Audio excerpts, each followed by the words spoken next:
ये है इटली जो बहुत जल्द वर्ल्ड मैप से गायब होने वाला है। ये इटली का एक गांव है जहां कभी हजारों लोग रहते थे, मगर आज ये पूरा गांव वीरान पड़ा है। और इटली में इस जैसे 6000 और गांव हैं जो पिछले कुछ सालों से मुकम्मल वीरान हैं। इसी तरह ये 300 साल पुराना इटली का बहुत ही मशहूर कैंपचे स्कूल है, जहां से लाखों इटालियन बच्चों ने पढ़ा है, मगर आज इसी स्कूल में एक बच्चा भी नहीं है। इटली में टीचर्स को नौकरी से निकाला जा रहा है क्योंकि क्लासरूम्स में स्टूडेंट्स ही नहीं है। 2015 में इटली के हेल्थ मिनिस्टर ने खुद ये कहा था कि इटली एक डाइंग कंट्री है और इसकी वजह यह है कि इटली में बच्चे ही पैदा नहीं हो रहे। इटली का टोटल फर्टिलिटी रेट पिछले 50 सालों में सबसे लोएस्ट है। प्रेडिक्शंस के मुताबिक इटली की पॉपुलेशन अगले कुछ सालों में बहुत ज्यादा गिरने वाली है। वो इटली जो अपनी बड़ी फैमिलीज की वजह से पूरे यूरोप में मशहूर था, आज इस पॉइंट पर है कि अगले कुछ सालों में वो इकोनॉमिक डार्क एज में एंटर हो जाएगा। इटली की रियल एस्टेट कोलैप्स कर जाएगी क्योंकि घर तो होंगे मगर उनमें रहने वाला कोई नहीं होगा। आर्मी में जाने के लिए यंग लोग ही नहीं होंगे। फैक्ट्रीज और इंडस्ट्रीज के लिए लेबर भी नहीं होगी। अगले 10 सालों में इटली की पूरी इकोनॉमी कोलैप्स कर जाएगी। आज हालात ये है कि इटली में एवरेज एज 48 इयर्स है, जबकि पाकिस्तान में एवरेज एज 21 और इंडिया में 28 इयर्स है। इटली की 24% पॉपुलेशन 65 साल से ऊपर है और ये नंबर लगातार बढ़ रहा है। लेकिन सवाल ये है कि आखिर इटली इस स्टेज तक पहुंचा कैसे? आज से 100 साल पहले इटली में बर्थ रेट 5.2 था और 1970s तक इटली का बर्थ रेट 2 से ऊपर रहा। तो फिर ये पिछले 50 सालों में ऐसा क्या हुआ है? और ये सिर्फ इटली ही नहीं बल्कि यूरोप के दूसरे कंट्रीज और इवन जापान में भी ऐसा ही ट्रेंड है। इटली की आबादी गिरने की 3 रीजंस हैं। सबसे पहले तो अगर हम हिस्ट्री में जाएं तो आज से 100 साल पहले इटली एक एग्रीकल्चरल कंट्री था। ज्यादातर लोग किसान थे और खेती बाड़ी करते थे। जाहिर है कि एक किसान के लिए सबसे बड़ी चीज ये है कि उसके पास हाथ बटाने वाले हों। इसीलिए उस जमाने में इटालियंस ज्यादा बच्चे पैदा करते थे ताकि वो मिलकर काम कर सके। तो जितने ज्यादा बच्चे होंगे उतने ज्यादा कमाने वाले होंगे। फिर इंडस्ट्रियलाइजेशन शुरू हुई, सैलरी सिस्टम आया।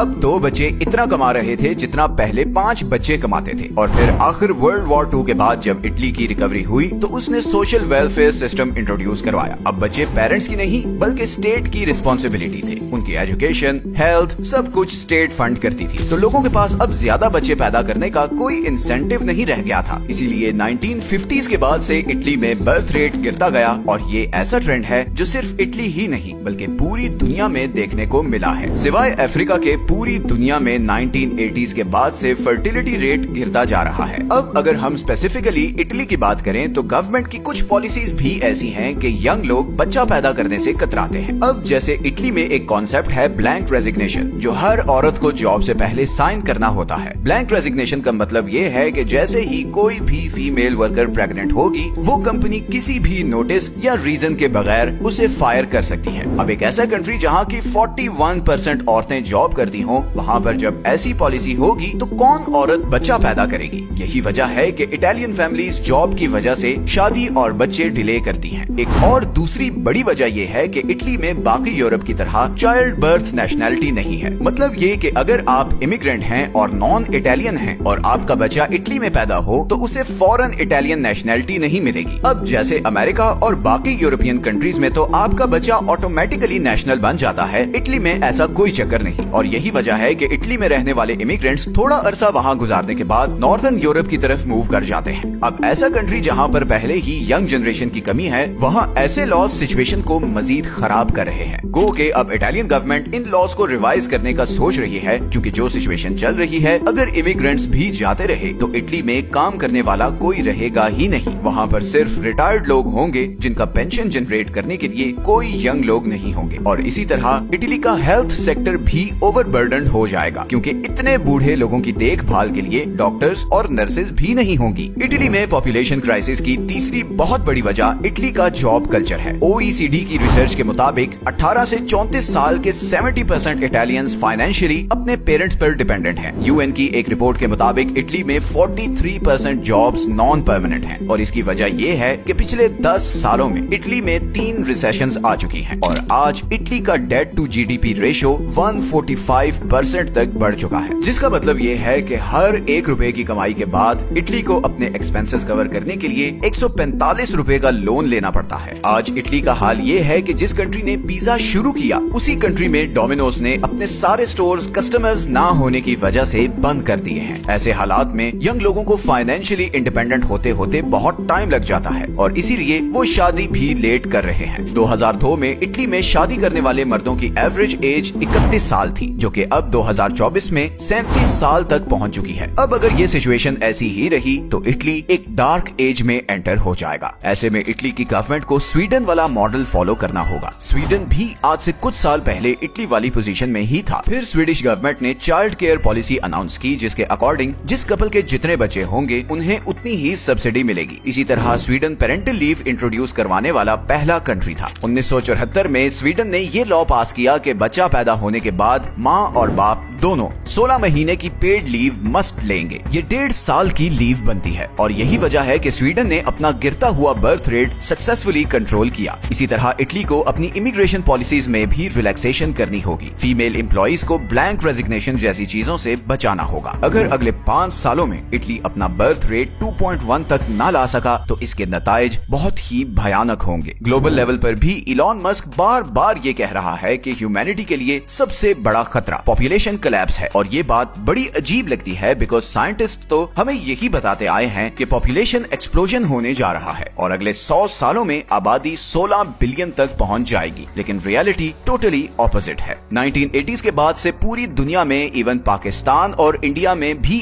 बर्थ रेट गिर रहा है। 1990 में पाकिस्तान में बर्थ रेट 6.3 था, जो आज 3.4 पर आ चुका है। तो वर्ल्ड पॉपुलेशन अगले 20 सालों में पीक करने वाली है और फिर 2050 के बाद सारी प्रेडिक्शंस के बिल्कुल ऑपोजिट, वर्ल्ड पॉपुलेशन गिरना शुरू हो जाएगी। Japan, Italy, America, UK, France, Germany और दूसरे वेस्टर्न कंट्रीज सबसे ज्यादा इस पॉपुलेशन कोलैप्स का शिकार होने वाले हैं। इस पॉपुलेशन कोलैप्स का वर्ल्ड इकोनॉमी और एनवायरनमेंट पर क्या इफेक्ट होगा, ये बहुत डिबेटेबल टॉपिक है। आप लोगों को क्या लगता है कि पॉपुलेशन कोलैप्स अच्छी चीज है कि बुरी? नीचे कमेंट्स में अपनी ओपिनियन जरूर दें। ये